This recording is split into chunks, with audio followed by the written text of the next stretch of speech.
Imagine you are standing at the edge of a busy industrial township. In the distance, you can hear the sound of cement plants running, steel mills rolling, mining equipment crushing ore, railway workshops fabricating components, and power plants operating around the clock. Now ask yourself a simple question. When these giant machines wear out, crack, erode, or fail under constant pressure, who keeps them alive? Most investors never think about that question. They think about electric vehicles, semiconductors, artificial intelligence, defense contracts, renewable energy, or consumer brands. The spotlight usually shines on the glamorous end of the economy. But hidden behind the spotlight is a different world. A world where machines are worth hundreds of crores, where every hour of downtime costs enormous amounts of money, and where extending the life of industrial equipment by even a small amount can create huge value. That is the world in which Diffusion Engineers operates. And understanding this business requires a different mental model than what most investors use. Instead of thinking like a trader watching price movements, think like the owner of a giant cement plant. Your kiln is running continuously. Your grinding rollers are wearing out. Your crusher components are eroding. Your production line cannot stop.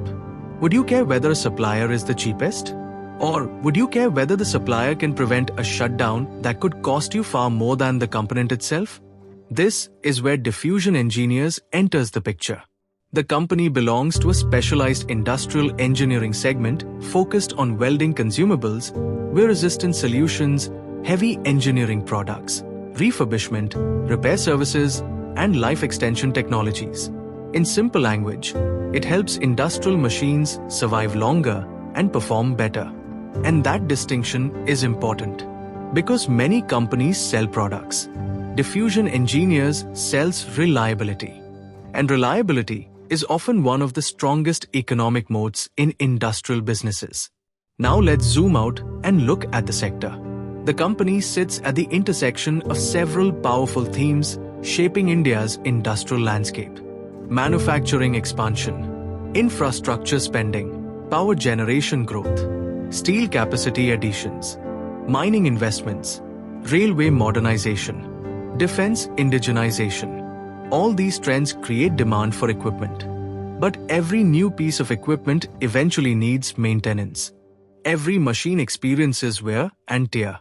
Every plant requires refurbishment. And every operator wants longer operating life. This creates what investors call a tailwind. A tailwind is simply a force pushing the business forward without management having to work harder, like a cyclist riding with the wind behind him.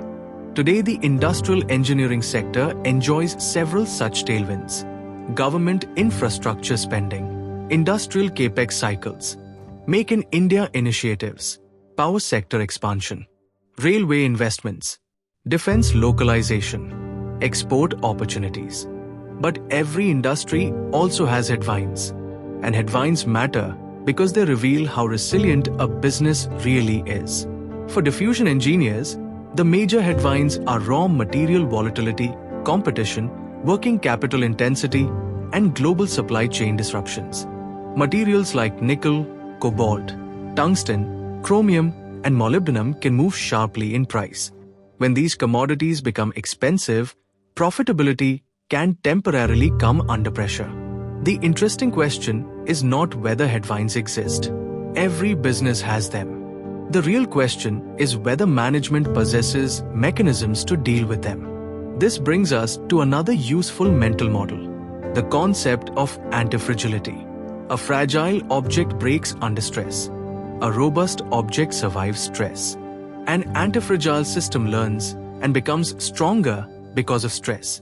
When management discusses integrated manufacturing, in-house capabilities, backward integration, and the ability to pass on costs to customers, they're essentially describing an attempt to build antifragility into the business model.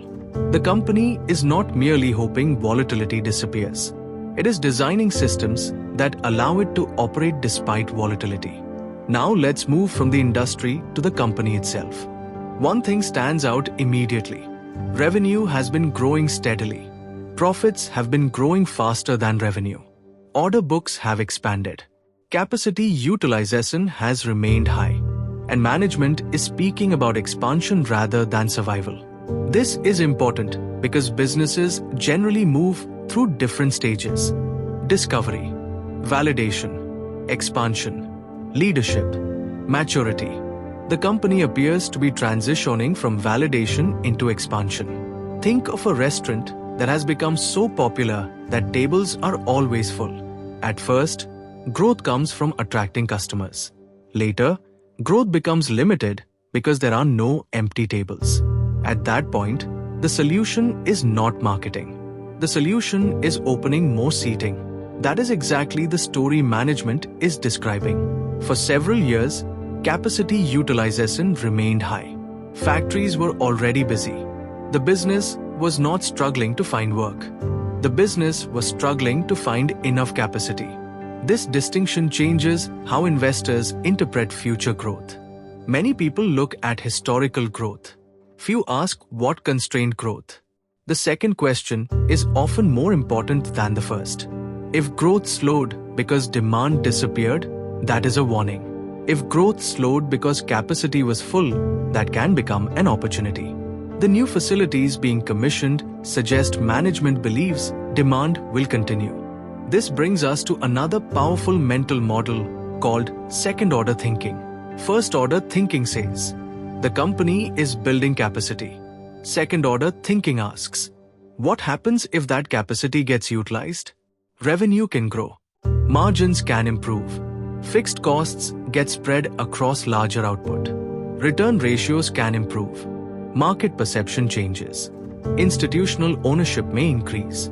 Valuation multiples may expand. Notice how one decision creates multiple consequences. That is second-order thinking. Now let's discuss valuation. Most investors ask a simple question: is the stock cheap? But experienced investors know that valuation is not a single model. It is a collection of lenses. Each lens tells a different story. One lens is the earnings multiple model. This compares the stock's valuation with its profits. Another lens is the PEG model. This compares valuation with growth. A business growing faster than its valuation often attracts attention. Another lens is the book value model. This compares market value with a company's net assets, useful for asset-heavy industrial businesses. Another lens is the intrinsic value model.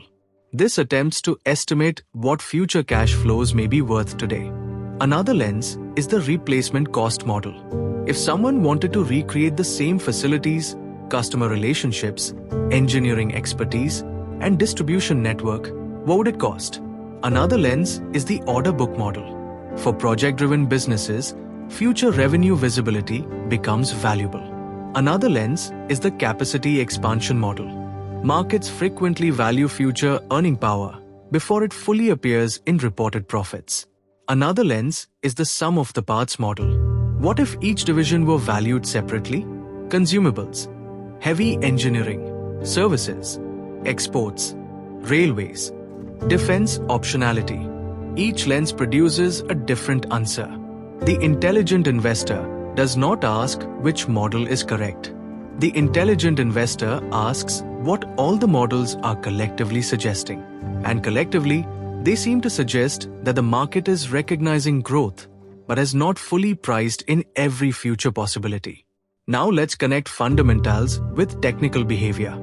Many people think fundamentals and technicals are opposites.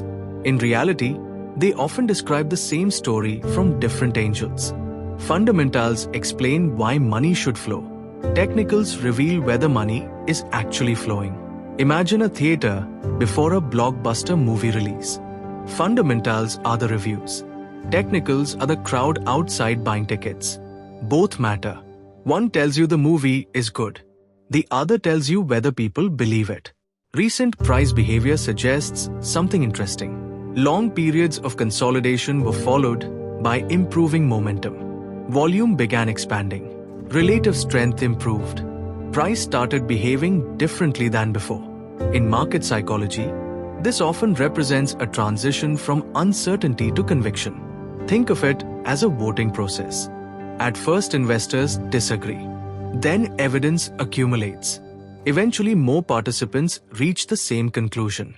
That consensus begins appearing in the chart before it becomes obvious in financial statements. This is why technical analysis is often described as the study of collective human behavior. Not because lines predict the future, but because they reveal changing beliefs. Another useful mental model here is the flywheel. A flywheel is initially difficult to move. Then momentum builds. Then every rotation makes the next rotation easier. Growth attracts customers. Customers attract profits. Profits fund expansion. Expansion increases capacity. Capacity drives revenue. Revenue attracts institutional interest. Institutional interest improves liquidity. Liquidity attracts larger investors. And the cycle reinforces itself. That is how industrial leaders are often created. Of course, no story is without risk. Working capital remains something to monitor. Receivables need improvement. Commodity volatility can affect margins. Execution of expansion plans must be monitored carefully. Railway and defense opportunities still need to translate into actual revenues. Investors should never confuse possibility with certainty.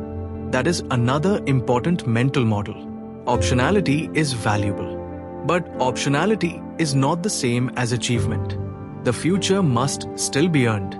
And that brings us back to the central question. What exactly are we looking at? A mature industrial giant? Not yet. A speculative concept stock? Definitely not. What seems to be emerging is a company positioned between those two extremes. A business with real profits, real customers, real factories, real expansion, real order books, and potentially larger opportunities ahead.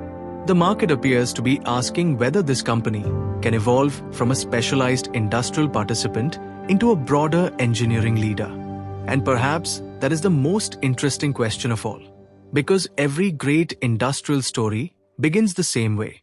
Not with headlines, not with excitement, not with predictions, but with a quiet period when capacity is being built, customers are returning, orders are increasing, and management is preparing for a future that most people have not yet noticed. So before you move on, ask yourself 3 questions. If India's industrial expansion continues, who benefits from keeping those machines running? If capacity constraints disappear, what happens to future earnings power? And if the market is currently valuing the company based on what it is today, what happens if investors begin valuing it based on what it could become? Those questions are worth carrying with you. Because sometimes the most important investment insight is not the answer. It is knowing which question the market has not fully asked yet. Don't forget to like and subscribe. Don't forget to like and subscribe.